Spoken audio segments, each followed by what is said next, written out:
तो भ्रष्टाचार सिर्फ रिश्वतखोरी के जरिए ही नहीं हो रहा है, इसके कई और रूप भी हैं। इनमें से एक रूप है तस्करी। पश्चिम बंगाल से ऐसा ही एक हैरान करने वाली तस्वीर आई है।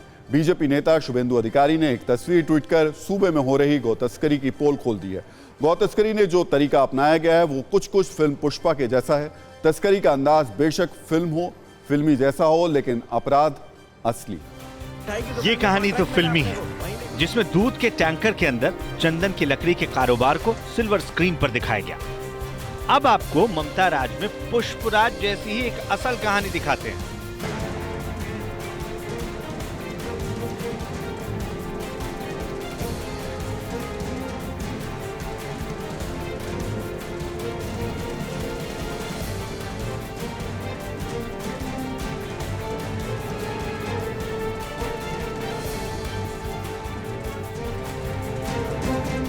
जहां दूध के टैंकर के अंदर गौ तस्करी के गोरख धंधे के आरोप लग रहे हैं। ये तस्वीर बीजेपी नेता शुभेंदु अधिकारी ने शेयर की है।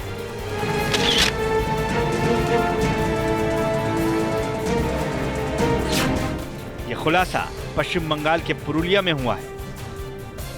बांकुड़ा सीमा पर बिशपुरिया के पास दूध का एक ट्रक बेकाबू होकर पलट गया। ट्रक को पलटता देख स्थानीय लोग मौके पर पहुंच गए। स्थानीय लोगों ने देखा कि ट्रक के अंदर कई गायें बंधी हुई थी। दूध के ट्रक के अंदर गायों का झुंड था। कुछ गायों की मौत भी हो चुकी थी। लोगों ने आनन फानन में गायों को निकालना शुरू किया। पुलिस को सूचना दी गई। पुलिस के पहुंचने से पहले ट्रक ड्राइवर फरार हो चुका था। आरोप है कि इन गायों को तस्करी के लिए ले जाया जा रहा था। ये तस्वीरें सनसनीखेज है। ये मामला चौंकाने वाला है। ये खुलासा हैरान करने वाला है, क्योंकि पश्चिम बंगाल में गौ तस्करी के केस पहले भी मिले हैं, लेकिन पैसों के लिए कानून का उल्लंघन करने वाली यह तस्करी सबसे अलग है।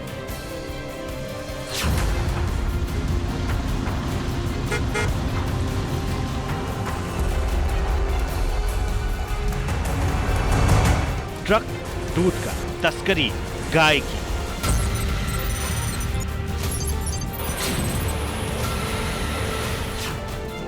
देश में गौ तस्करी का खेल पुराना है, लेकिन ये तरीका चौंकाने वाला है। पुलिस के अधिकारियों ने भी जब दूध के ट्रक में गायों को ले जाने की तस्वीरें देखी तो आंखें खुली की खुली रह गईं।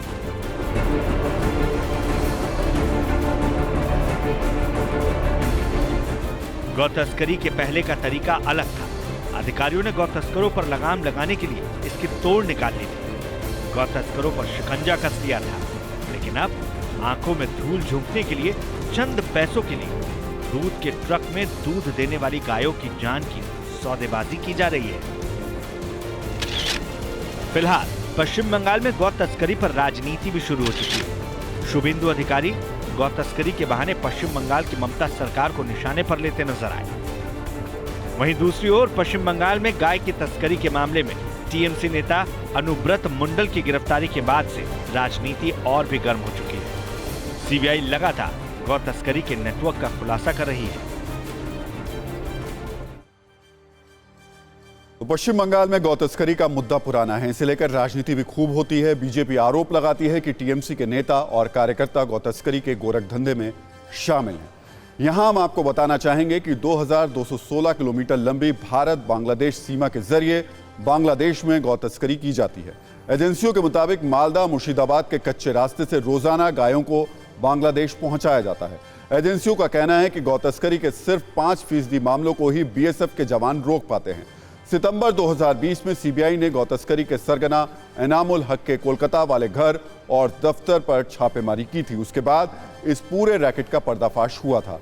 एजेंसियां इस मामले में टीएमसी नेता अनुव्रत मंडल को गिरफ्तार भी कर चुकी हैं।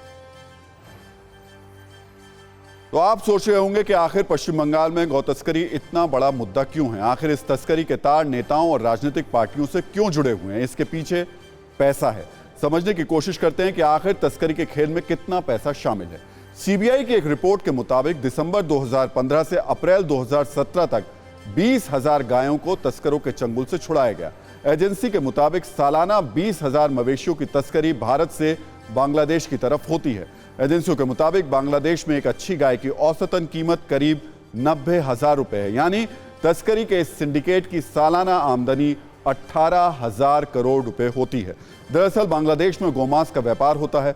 भारत से जो गाय बांग्लादेश भेजी जाती हैं वहां उनकी हत्या कर मांस बेचा जाता है। ईद के दिनों में खासतौर पर पश्चिम बंगाल से गौ तस्करी बढ़ जाती है। एजेंसियां खुद कहती हैं कि इस गौ तस्करी में भ्रष्ट अफसर भी शामिल रहे हैं, इसलिए पश्चिम बंगाल में ये एक बड़ा मुद्दा रहा है।